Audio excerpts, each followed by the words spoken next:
Kita lanjutkan kembali pembelajaran kita pada materi tentang inflasi. Pada video sebelumnya sudah kita pelajari tentang sebab-sebab terjadinya inflasi dan penggolongan inflasi. Nah, pada video kali ini kita akan mempelajari tentang dampak inflasi. Golongan yang pertama yang menerima dampak paling parah jika terjadi inflasi adalah golongan penerima pendapatan tetap.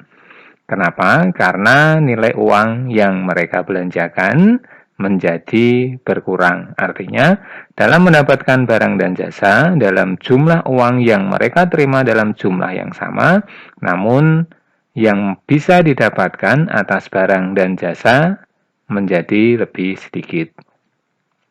Kemudian yang kedua adalah bagi penabung. Tentu inflasi akan mempengaruhi besaran bunga tabungan.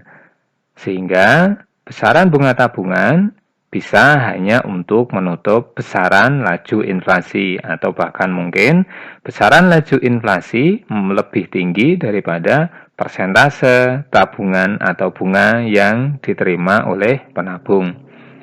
Kemudian yang ketiga adalah bagi kreditur. Kreditur adalah pihak yang meminjamkan sejumlah uang kepada pihak lain. Tentu, kreditur akan menerima imbal balik atau imbal jasa berupa bagi hasil atau bunga. Akibat inflasi berarti nilai dari bagi hasil atau bunga yang diterima oleh kreditur menjadi berkurang. Kemudian yang keempat adalah bagi perekonomian secara umum. Tentu inflasi ini akan berdampak secara makroekonomi. Kenapa? Karena dengan inflasi yang cukup tinggi, maka akan berakibat pada pengurangan daya beli masyarakat, sehingga rantai atau sirkulasi kegiatan ekonomi akan menjadi terhambat. Nah, setelah kita mengetahui dampak inflasi tadi, maka sebenarnya bagaimana cara mengatasi inflasi ini?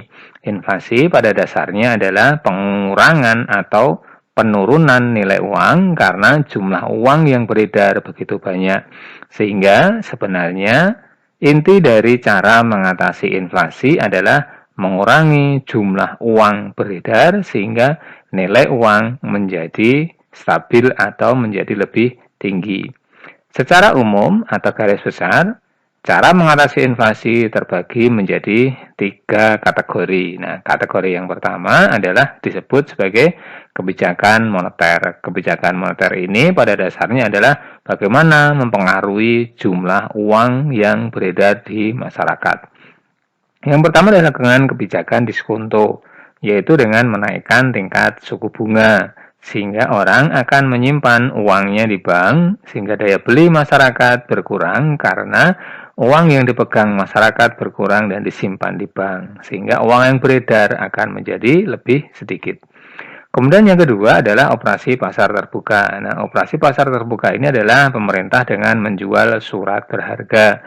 Surat berharga yang dijual ke masyarakat akan dibeli oleh masyarakat sehingga uang yang dipegang oleh masyarakat akan berpindah ke bank sentral atau ke pemerintah sehingga daya beli masyarakat menjadi berkurang. Kemudian yang ketiga adalah menaikkan kas rasio.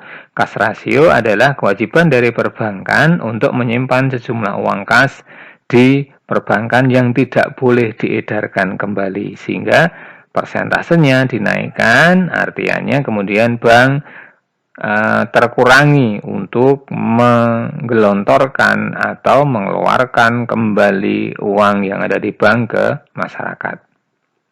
Kemudian yang keempat adalah kebijakan pengaturan kredit, di mana pengetatan pengaturan kredit atau mempersulit masyarakat untuk meminjam uang sehingga jumlah uang yang beredar di masyarakat menjadi lebih berkurang atau menjadi lebih sedikit.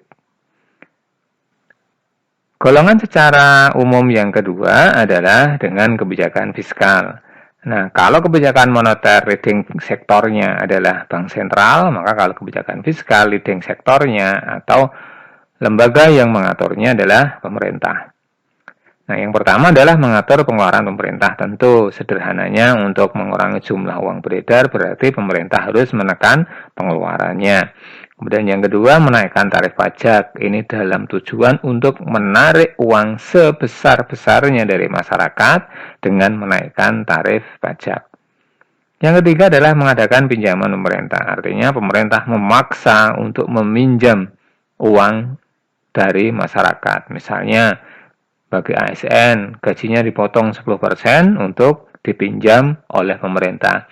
Dipinjam artinya bahwa suatu ketika nanti akan dikembalikan kembali ke orang yang berhak menerima, atau dalam hal ini seperti yang saya contohkan tadi adalah ASN. Apa itu ASN? Aparatur sipil negara atau pegawai negeri sipil. Golongan yang ketiga, atau secara umum, cara mengatasi inflasi adalah dengan kebijakan real. Kebijakan real ini adalah untuk menseimbangkan antara jumlah uang beredar dengan produksi barang dan jasa. Maka yang pertama adalah meningkatkan produksi. Maka harapannya jika produksinya banyak, maka harganya akan menjadi lebih stabil atau tidak meningkat. Kemudian yang kedua adalah dengan kebijakan upah. Nah, upah yang kemudian diatur oleh pemerintah ini akan membuat jumlah uang yang beredar di masyarakat juga tidak akan semakin banyak. Kemudian yang ketiga adalah pengendalian harga dan distribusi hasil produksi. Maka di sini pemerintah berperan menetapkan ceiling price atau harga eceran tertinggi maupun harga eceran terendah. Demikian untuk materi inflasi kali ini. Kita akan lanjutkan kembali pada video berikutnya.